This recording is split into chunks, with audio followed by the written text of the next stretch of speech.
Hello, in this video we're going to learn how to conditionally highlight dates. Let's say the last date of review for everybody was 12th of June. We still have somebody who has been given a review. Post that. Let's highlight those. Click on the date. Click on highlight.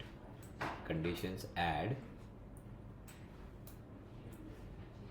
Let's say the review date is more single bracket, single comma, inverted comma. Let's say